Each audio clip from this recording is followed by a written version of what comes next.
Hey guys, my name is Jeffrey Palmer. This is my informative speech. I have my audience here. All right. And so, have you ever tried to build something that you deemed to be impossible? Whether it was something so simple as a bed frame or a table. Well, even with modern technology, modern tools, and even blueprints that give you a step-by-step guide, could you complete a standing pyramid that stands 482 feet tall and 755 feet wide? Well, with the lack of technology, resources, and tools, how were the Egyptian pyramids made? Well, the Great Pyramids were built around 4,500 years ago, and said to be the tallest structure in the world for about 4,000 years until they were taken over by the Lincoln Cathedral.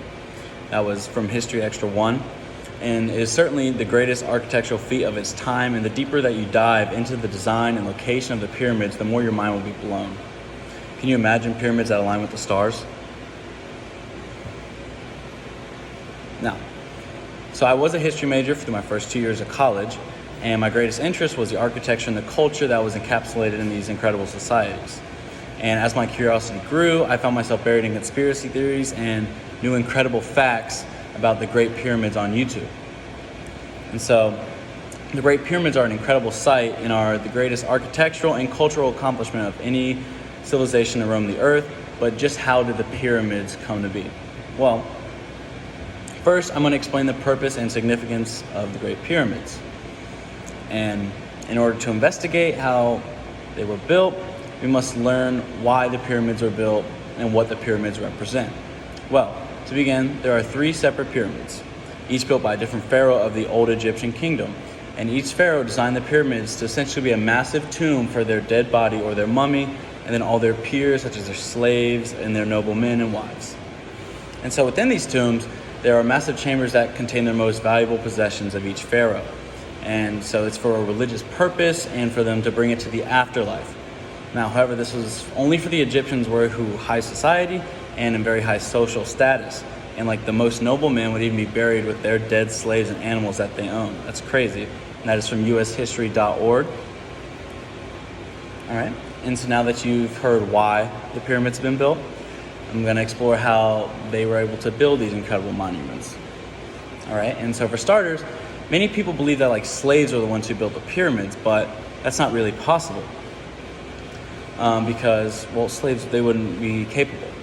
And so a lot of the workers there were farmers during the flood season who were looking for work, or well-fed workers that were nearby, laborers. That is from ushistory.org as well. And so ecologists predict that, stone rollers that were handmade out of wood and other like lighter stones were dragged along slick clay in order to bring these massive stones that were mined out of quarries that were nearby all the way to the pyramid site. And now this is the exciting part, the science. And so for the builders to be able to reach the top, they constantly built a ramp that would get taller and wider the further that they went up the pyramid. And so now architects predict that the step pyramids, all the steps were completed before the outer structure was, because that allowed them to build the ramp all the way to the top, and they were able to build around the ramp. That is from touregypt.com. And then lastly, the fascinating part is that they're theorized to understand pi.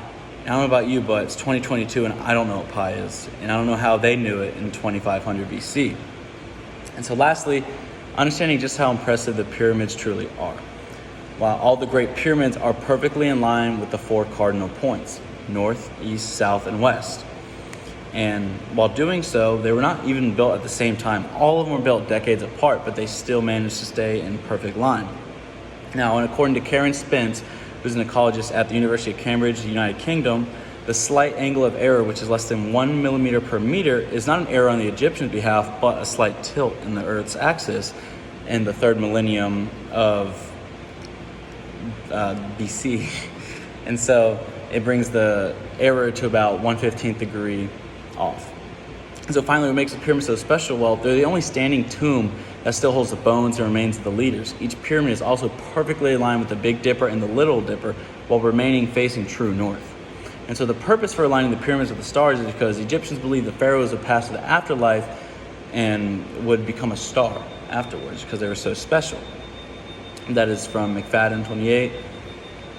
And so lastly, the Great Pyramids are an incredible sight and are the greatest architectural and cultural accomplishment of any civilization to roam the earth. And today we found out why. The pyramids are a religious shrine that holds the bodies of past pharaohs and noblemen, and it's the last great tomb standing. It took about 30,000 people to develop the pyramids and build them. They were forced to use very innovative techniques such as the clay and the stone rollers, as mentioned earlier. And lastly, the pyramids are truly special, and they have a design that will probably never be perfectly recreated, and they certainly will not if used the same technologies they had. And finally, Great Pyramids have always amazed me. As a history major, I love looking into the past and the culture, and they truly are a wonder of the world, which, of course they are. And one day I'm gonna go see them with my own eyes. And I think that understanding the past and the culture of people that roamed the earth before us is a brilliant way for us to grow as people and to continuously amaze our brilliant minds.